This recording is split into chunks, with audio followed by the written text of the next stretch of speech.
Hey YouTube, it's ICU and welcome to the 209th episode of Best Tech Info and Rumors.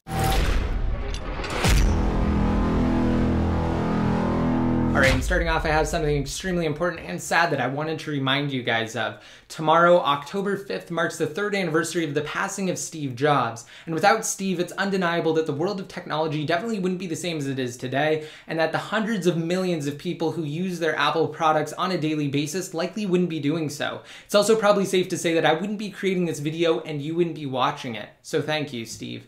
And with that said, let's transition into the news, and what better way to do so than by talking about Apple's next generation iPad models. So, according to a new report from Recode, it seems to have answered a question that all Apple and more specifically iPad enthusiasts have been asking as of late.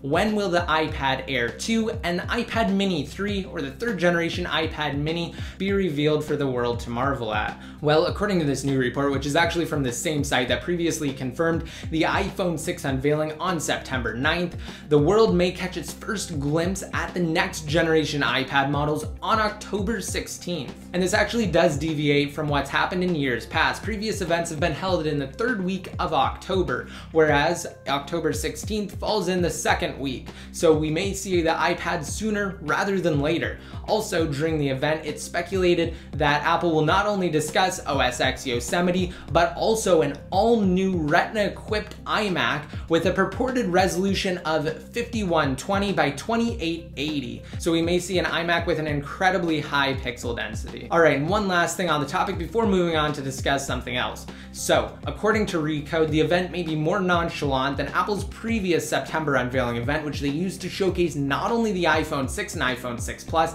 to the public, but also the Apple Watch and Apple Pay. Now, unfortunately, this isn't an Apple Watch. This is just a Pebble Steel smartwatch. Some of you were asking me about that in last week's episode of Best Tech Info and Rumors, so I just wanted to clarify that for you guys now. And let's move on. Before actually discussing iOS 8, and more specifically 8.0.2 and 8.1, and even beyond that, I wanted to discuss Android L. So yeah, something somewhat different than what I've done in previous episodes. Let's talk about Android and iOS 8 and how the two stack up against one another. First of all though, according to a new report, a video was recently publicized of a Galaxy S5 running Android L, or at least an early iteration of the operating system. Because this year, Google has not only allowed users, but also OEMs or original equipment manufacturers access to the pre-release firmware. So in the video, it demonstrates the Samsung Galaxy S5 with an upgraded design to match that of Android L's new, quote, material design,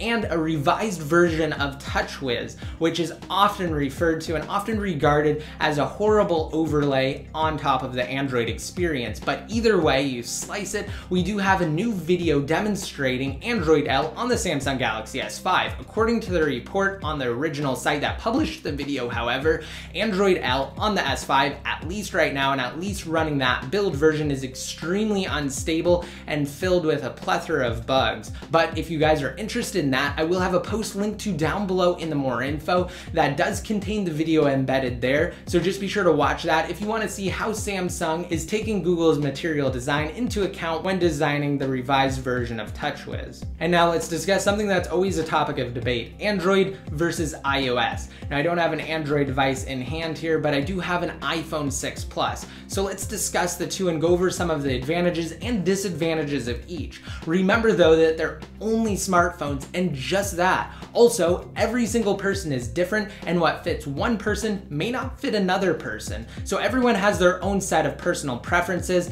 and again, Android and iOS both have their advantages and disadvantages. So whereas one may work for one person, the other may not work for the exact same person. So let's discuss the two right now and get into some of the differences and advantages of each. First of all, in Android, we have the advantage of being able to run on a wide array of devices. Now that's also a double-edged sword, and pretty much everything in this comparison is exactly that, because it all depends on how you perceive it. So because Android can run on a wide array of devices, again, developers have to make sacrifices and cut corners to be able to accommodate all of those devices for their applications. So it's undeniable that the apps for iOS are substantially higher quality. And if you've used either with an open mind for any substantial period of time, you'll definitely be able to attest to that. And unfortunately, that's just the way it is. However, Android L is attempting to rectify that with a unified design across apps, and Google's hoping that developers will take into account some of the new design elements introduced with Android L and kind of create a more streamlined user interface across all applications. So I'm really excited to see that. I hope Android can catch up on that front, and that's what Google's trying to do with Android L, which, by the way, may be called Android Lollipop, at least according to the previously mentioned report where I discussed the Samsung Galaxy S5 running a pre-release build of Android L. So we have the advantage of being able to run on a wide array of devices. We also have customization. Android offers unparalleled customization, which is definitely a good thing for some people. It really depends on your personal preference though, whether or not you like to install custom ROMs, kernels, and tweak your device to your liking. If you just want a simplified experience, you're not really too concerned about customization, and you want something that just works and works perfectly, then iOS might be for you. Also, if you do things like I do and you work with video and you do any sort of editing, chances are good you have a Mac. And if that's the case, iOS will definitely be the operating system for you, especially with continuity, which will further bridge the gap between Apple's operating systems. Once OS X Yosemite is officially released to the public later this month, you'll be able to do things like pick up phone calls on your Mac. You can even send SMS text messages on your Mac using what Apple's calling SMS forwarding with continuity. So it does use your iPhone to be able to send those text messages. And while there are similar solutions that definitely allow for SMS forwarding on Android, it goes far beyond that. It's definitely entwined with the operating system on a deep and integrated level. You can actually use things like Notes and Safari between devices. So let's say you're out on the go and you go to use your Mac, you can actually click on the little icon that will appear on the left of your dock to take over on your Mac. It's just absolutely incredible, and until you use it firsthand, you can't truly appreciate the benefit of continuity. It's great. And if you're like me and you like OS X, then you'll definitely love iOS, and it will probably work better for you. Same thing goes if you have an iPad. Continuity works with that as well, and it does bridge the gap between iPad and an iPhone, for instance. All right, and that's as far as I wanted to go in this week's episode. I have so much more I want to say on the topic though, so if you're interested in a dedicated video on Android L versus iOS 8, just be sure to let me know down below in the comment section. To summarize though, they're both absolutely great. They have their advantages and they have their disadvantages. But with that said, let's go ahead and move on and discuss iOS. So are you on 8.0.2? If so, it's possible that you're substantially outdated. According to new web analytics from 9to5Mac, Apple is quote, actively testing not only iOS 8.1, which is actually in beta stages now, but 8.2 and 8.3. So if confirmed to be true at a later date, this will actually be the first time that Apple has moved beyond an X.3 release since iOS 4. So for instance, with iOS 7, the latest public firmware that we have is iOS 7.1.2. We already have 8.1 in beta stages right now though, like I previously mentioned, and it's possible that these updated firmwares may correspond with new releases. So we could see 8.1 released alongside the event rumored to take place on the 16th of this month. And whereas 8.2 may add additional features and support new iPad models, 8.3 might add support for the Apple Watch. Just be sure to stay tuned for complete coverage though on not only the major iOS 8 releases, but also every release in between, such as the smaller ones like 8.0.2. Now moving on, I wanted to kind of talk about 8.1 Beta 1, which was first seeded to registered developers. It doesn't offer much by the way of updates and changes, however, but it does introduce something that I talked about previously, SMS forwarding for OS X Yosemite. I personally have tested it. It doesn't quite work for me. However, I do know other developers that have used 8.1 in conjunction with OS X Yosemite to provide SMS forwarding successfully. And while it doesn't at this point in time, the final release of 8.1 will likely include support for Apple Pay for the iPhone 6 and iPhone 6 Plus. And now let's talk about something that I've received quite a few questions on as of late. But before I do that, it's important to understand a few prerequisites. So first of all, when Apple introduced iOS 8 to the public, they effectively patched a number of exploits that Pangu utilized to achieve an untethered jailbreak on all iDevices from 7.1 to 7.1.2.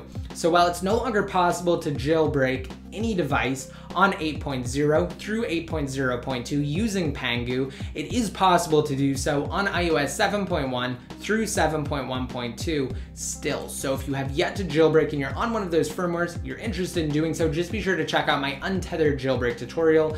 It can be found on my channel. And now that that's out of the way, let's talk about 8.0.2 itself. So the update was actually issued following 8.0.1, which was actually a short-lived release as it was soon recalled by Apple, actually an hour after it was released. And the reason for that is because it did cause significant issues with cellular connectivity and Touch ID on iPhone 5S, iPhone 6, and iPhone 6 Plus models. So interestingly, the changelogs for the two iOS 8 updates, being 8.0.2 and 8.0.1, are nearly identical, save the fact that 8.0.2 rectifies the cellular connectivity and Touch ID complications that 8.0.1 itself introduced. And now I can move on to the question, which is, should I update to iOS 8.0.2 knowing that I'm interested in jailbreaking iOS 8 once a new utility is released? Now I have answered a previous form of this question in past videos, which I will link you guys to down below in the more info. I highly recommend watching all of those because they do discuss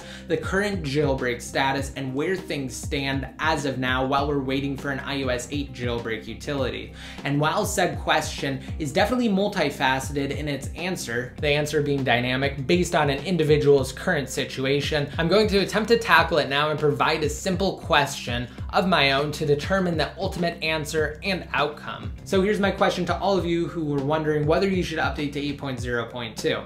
Are you currently jailbroken on 7.0 through 7.1.2, or do you have the ability to jailbreak by being on any iteration of iOS 7?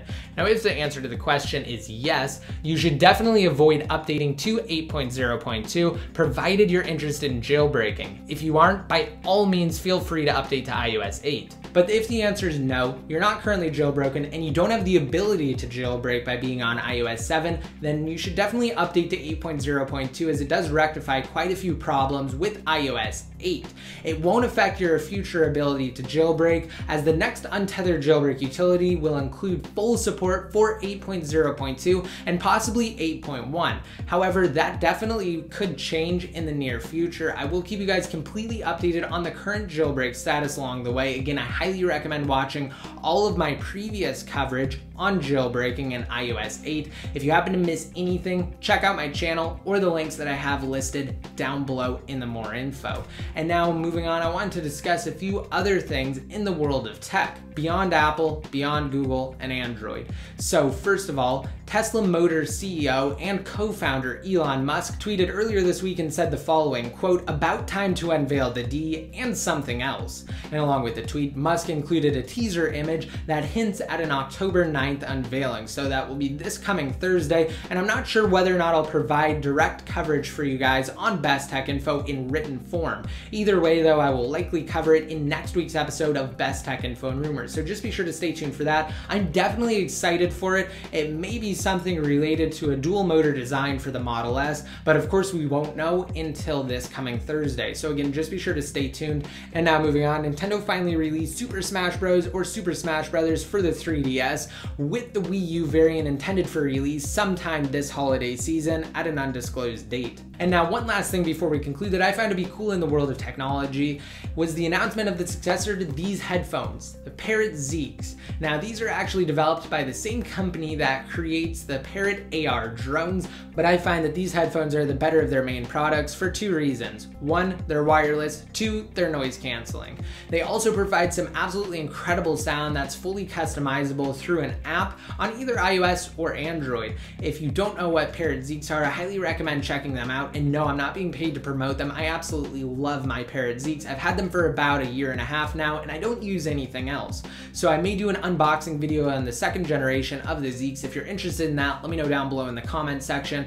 And now to conclude, if you guys are interested in winning an all-new iPhone 6, be sure to rate this video up, and of course, leave a comment. If you don't know what to leave in the comment section, try answering the question of the day, which is what features do you hope Apple introduces with the upcoming iPad models? Again, let me know below or on Best Tech Info. And also be sure to download Free App Life, as it is a requirement, by visiting bit.ly/getfreeapplife or freeapplife.com inside of Safari. After hitting download, press the home button, open the app, and if you're on iOS 8, download the temporary secure profile, which is strictly used for associating your device with its proper account in a more secure manner on the latest firmware. It's never even installed on your device, as it's immediately deleted once your account has either been created or reassociated. After that, simply download sponsored apps for points and refer friends. Each download and each referral counts as one entry. Points can then be used for various prizes, including paid apps, gift cards, and electronic devices. And of course, just be sure to enter soon, as we are thinking about having the giveaway conclude this weekend.